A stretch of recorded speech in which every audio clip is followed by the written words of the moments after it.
प्रयागराज महाकुंभ में बड़ी संख्या में कल्पवासी पहुंच रहे हैं, जो इस पूरे कुंभ मेले के आयोजन के दौरान गंगा तट पर ही रहेंगे। गंगा तट पर बहुत सारे टेंट बने हुए हैं, जहां हज़ारों की संख्या में कल्पवासी निवास कर रहे हैं। तो आखिर IBC 24 ने जानने की कोशिश की कि आखिर कल्पवास होता क्या है और कल्पवास को लेकर धार्मिक मान्यता क्या है और ये समर्पण का कैसा भाव है कि इतनी ठंड में भी गंगा किनारे महाकुंभ के दौरान हज़ारों लोग रुककर कल्पवास करते हैं। तो देखिए ये रिपोर्ट।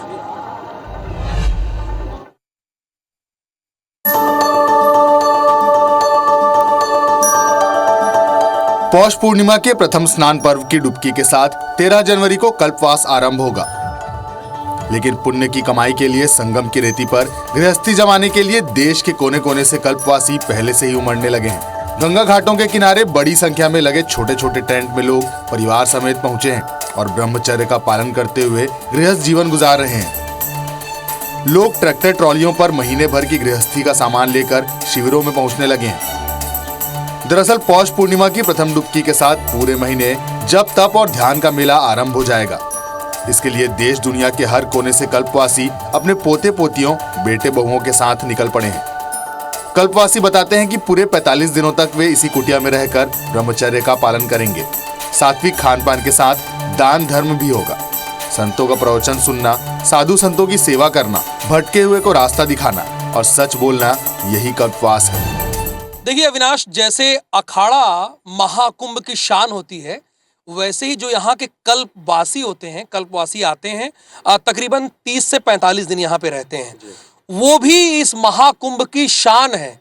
तो हमारे साथ तमाम कल्पवासी मौजूद हैं। इनसे जरा आप जानिए और समझिए कि ये कहाँ से आए हैं, कितने दिन रहेंगे और कल्पवास का महत्व क्या होता है। अच्छा, एक और बात राहुल जी, जो मेरे मन में सवाल है, तमाम दर्शकों के मन में भी ये सवाल है कि आखिरकार ये जो कल्पवासी क्या होते हैं, कल्पवास क्या होता है, कितने दिनों का होता है। तो पहले ये बताइए कि ये किस तरह की रीति है, किस तरह का रिवाज है कि ये कुंभ मेले के दौरान जो कल्पवासी आते हैं, क्या कुछ होता है यहाँ पर। हमारे सनातन धर्म में हमारे बड़े बड़े महापुरुष लोग यहाँ आकर के जो है सत्संग करते थे, जन कल्याण के लिए भजन पूजा भगवान से स्तुति करते थे कि हमारा सनातन जागृत रहे, समाज का जन कल्याण हो। हाँ, संत लोग यहाँ आकर के 1 महीना कल्पवास का मतलब वास करते थे बिना भोजन के। बहुत पहले की बात है। ये सतयुग में जो है वो वास करते थे। इसमें संतों का समागम करके अपना बैठ करके धर्म की चर्चा करते थे, जन कल्याण का विचार करते थे। तो ये सतयुग की परंपरा है। ये हाँ, सतयुग की परंपरा। राहुल जी, आप इस बात को गंभीरता से समझिए कि सतयुग से परंपरा चली आ रही है और अनवरत जो है ये जारी है, जो बता रहे हैं। और जब पहले कोई टेंट नहीं था, कोई साधन नहीं था, संत लोग सब बैठ करके गंगा के किनारे 1 महीना कल्पवास करते थे।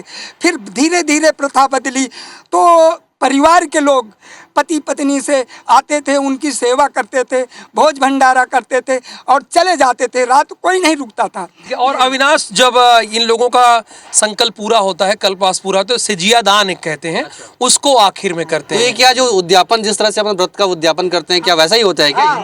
12 साल कल्पवास करते हैं परिवार वाले। 12 साल जिनका पूर्ण हो जाता है, 12 साल के बाद सेजिया दान करते हैं। सेजिया दान का मतलब है कि पूरी सामग्री जितना सेवन किया जाता है समाज में, बिस्तरा, भोजन, बर्तन, अनेकों प्रकार का जो है ब्राह्मणों को दान दिया जाए। अच्छा राहुल जी, ये बताइए, ये जो इस तरह की कुटिया बनी हुई है, एक बार मैं कैमरा पर्सन कहूँगा कि वो तस्वीरें दिखाएं। मेरा आपसे सवाल ये है कि ये सब व्यवस्थाएं कैसी होती है, और दूसरा ये कि लगभग कितने कल्पवासी जो है इस प्रयागराज महाकुंभ में, क्योंकि 12 सालों के बाद ये संगम होने वाला है, तो लगभग कितने कल्पवासी यहाँ पहुँचे होंगे? अब आंकड़ा तो मेरे पास ऑथेंटिक नहीं है कि कितने कल्पवासी पहुंचे होंगे। हजारों की संख्या में होंगे। हजारों से ज्यादा है, लेकिन ये हम और जानते हैं। पूरे प्रयागराज में हजारों की संख्या में ऐसे कल्पवासी पहुंचे हुए हैं और उसमें हर एक वर्ग के लोग आपको नजर आएंगे। पहले वो मैं आपको दिखा दूं कि इस तरह के टेंट जो हैं प्रयागराज मेले के दौरान आपको देखने को मिलेंगे। और इस टेंट में ऐसे कल्पवासी जिन्होंने किसी तरह का संकल्प लिया है कल्पवास का, वो आते हैं और पूरे 45 दिन जब तक ये मेला चलेगा तब तक इस टेंट में वो रहेंगे और सेवा करेंगे, दान करेंगे।